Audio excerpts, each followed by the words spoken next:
We're joined by Bakersfield head coach Greg McCall and student athletes Tiana Outland and Melissa Sweat. Coach, can you just start with an opening statement? First of all, I just want to give hats off to Seattle. They played an excellent game.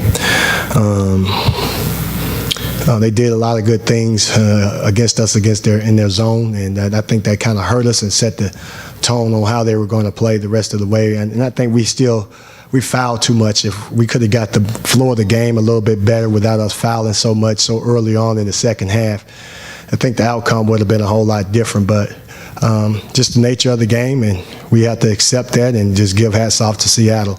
But I'm just so very, very proud of my team on the resiliency that they put up. You know, they fought through a lot.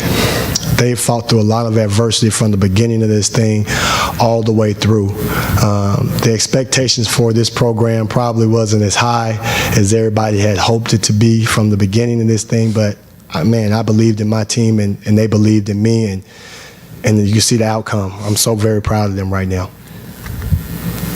Questions?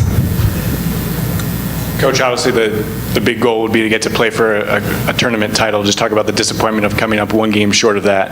Yeah, it's always disappointing, when you have such goals, and this is one of the goals that we were talking about, getting to the championship game, and I've been telling you guys this the whole time with us, winning the whole thing, and you can see our girls running to the middle of the floor, diving on the middle of the floor, winning the whole thing. It was that feeling that we wanted to have, and we fell short on that. And but again, I'm so very proud of them. We never did stop battling the whole game. And afterwards, there's some tears in the locker room, and girls are hurt, girls are sad, about the way the outcome came. And you look back at it, each player probably felt like I could have did something just a little bit more. Maybe I could have did this. Maybe I could have hit this shot. And but they shouldn't, because they did everything I asked them to do. They tried and they did it, and we just fell short. We fell short. Coach, this is a little more maybe gut-wrenching or difficult to take, considering that you didn't play your best basketball today, and that it wasn't an effort issue, but 3 for 21 from threes, and just all those factors that kind of led to the defeat.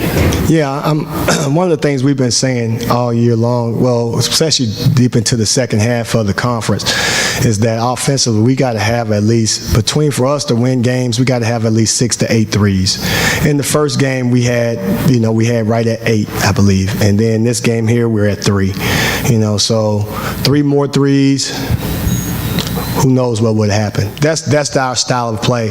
We don't have to have a lot of threes to win games. Some teams have to have a lot of threes. We don't live and die by that, but it just helps us to open up even more on the inside, to be able to attack the paint on the inside. So that helps us a lot. It doesn't have where we are in the paint on here, but I'm pretty sure we did a good job of attacking the paint again and getting a lot of buckets inside. But if we could have hit just 3 to 5 more threes, we win that game easily. You bring a lot of players back for next year. Can you just talk about building on the success of this year and finishing second in the regular season, making it to the semifinals, just building moving forward? And also, are you hoping for an at-large bid to one of the other tournaments? Yes, we're definitely hoping for an at-large bid to one of the other tournaments. The way it seemed like it's going to play out, if Idaho wins and goes to the NCAA, we'll become the automatic qualifier for the WNIT. And if it doesn't play out that way, of Seattle do the things that they're supposed to do, hit the shots they're supposed to hit or whatever, and win the thing, I think we could possibly go to the WBI. Of course, kind of a little favoring a little bit. Would love to go to the WNIT. That'll be something new for our program. We've been to the WBI a couple times, but going to the WNIT will be another history-making moment, which is one of the second best tournaments there is, postseason tournaments there is. You got the NCAA, then you got the WNIT, which is really, really good. It'd be an honor for us to be able to go to that. So, but looking into next year, going back to that last question you asked about our players and where we are, we're a young team. Man, I'm so excited about what we have coming back. We have a great core coming back. Of course, we are going to miss Melissa Sweat. Man, what a warrior. And we are definitely going to miss her. You know how you just sometimes wish you can just bottle certain players up and keep them on the shelf. And then when it's time to utilize them, let's pull her off the shelf. And this is going to be one of those players where we're going to wish we had her at all times. But she'll be missed. The game still goes on. We still have a really good core coming back. I always say, other teams have their players, and my last dunk, I got Ty Outland. So everybody else, you can have who you want. Just give me Ty. Okay, Coach, this is for you and both Tiana and Melissa. Especially for you, after 5 years wandering around in the wilderness of independence, how do you like being in a conference to experience this? How do your team like it? I know it's a very disappointing loss, and we appreciate that, but what kind of a difference is it making for you to be in the WAC? Oh my gosh, you have no idea. I mean, you take away this loss, of course it is disappointing, but just the atmosphere, just to have knowing that you had the opportunity to play, to go to the NCAA tournament, it's an amazing feeling. You just win 3 games and you're right there. 3 games and you're in it. And that's such an amazing feeling for us because we've been out there in the lonely, lonely world of independence, and it's not fun. Scheduling-wise, it's not fun because it's like a football schedule at the end of the season. You maybe had to play 1 game every week because you're trying to schedule teams that are already in the conference. And so for us, it's a really great feeling. So I'm very proud of what we've done in the first year of being in the conference. Coach, talk a little bit, the one thing that really, they hit a lot of free throws, but at the same time, you weren't able to get the defensive stops really in the second half. It seemed like whenever you made a chance to get a chance, they almost, I think they shot almost 64% from the field in the second half. And just talk a little bit about maybe what happened on that side of the ball. Yeah, our defensive efforts, I thought could have been a lot better. And not saying that we did not play hard and try at all. It wasn't that. We have a 80-20 rule, which is a 50-50 rule, but we made it into an 80-20 rule, and we didn't do a good job on that 80-20 rule. And that 80-20 rule is trying to keep the ball pinned to one side of the floor 80% of the time. And if we can do that 80% of the time, our defense is doing a really good job of dictating and making the offense do what we want them to do. And tonight we did not do that. There were times when they did, we kept it over there, but they just punched the ball right inside. And that's another area of concern that we have to do a better job of, is interior defense on the post players, because we've always been outsized, but we still play with a lot of heart. Not saying that we didn't get some stops against her, but she had 20 points. And that was a huge difference. And then number 14, she controlled the tempo of the game. She's not the best ball handler in the world, but she gets to wherever she gets to. So she did a good job, Ashley Ward did, controlling the tempo and getting people in the right places. Ty, talk about just your own, you had the big game yesterday, or 2 days ago, to get you guys, help rally the team. Just talk about what was going through your mind tonight, especially down the stretch. You're trying to rally everybody back. What was going through your head at that point?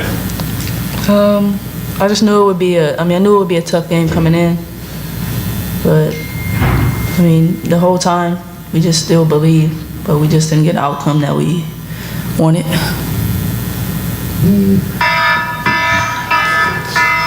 Melissa, Melissa, looks like you're going to be at least going to get another chance to continue your career after this with the postseason game. But just what you've experienced at Bakersfield, at least to this point, your final year, your senior year, you come back home to play, and just representing the team in the conference, and then coming out with a 29-point game tonight in your final game in a conference setting. Talk about that today.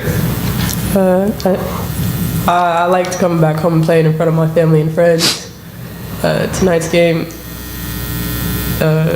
it's cool scoring 29 points. We still don't know, we didn't come up with the W though.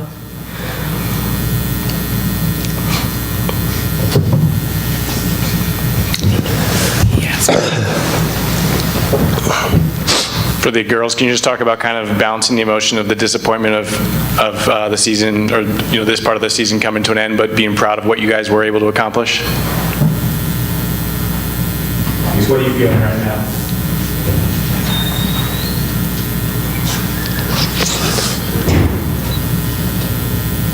I'm proud of my team. We're proud of each other. We've grown a lot throughout the season. We didn't reach our goals, but we get another chance to, hopefully we get another chance to make it up.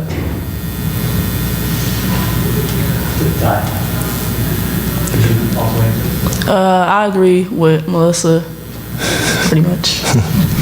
Short and sweet. I'm so proud of these young ladies, and yeah, we fell short, and at the end of the day, where we started, and where we are right now, is a testament of how much these girls have bought into everything that that I've talked about, from off the floor to on the floor, and it shows on the win-loss column. I took this program over 3 years ago, and my first year we had 6 and 7 players because Ty was out hurt, Deji was hurt. We had just about every Maryland was out hurt. We had another player out hurt. I think we played with 6 players most of the time, 6 and 7 players. And at that point, a lot of people didn't want us to win. Didn't have us to win any games, and we ended up winning 7 games and winning our last 3 out of 4 throughout at the end of the season. The next year we have a 360 turnaround. We had a player that was out. She comes back, and we win a school record-breaking 9 games in a row, and still almost ended up going to the WBI last year. If we would have won that 10th game, which at that time it was New Mexico State that we lost that 10th game to, and that's when we were independent. And now, look at us now. 3 years later, we're sitting at 19 wins, 11 losses, and have an opportunity to get a 20-win season and actually still get an opportunity to cut down the nets in postseason. So we have something to be proud of. Didn't happen here how we wanted it to happen, but we still have something that we can play for. Any other questions? Thank you.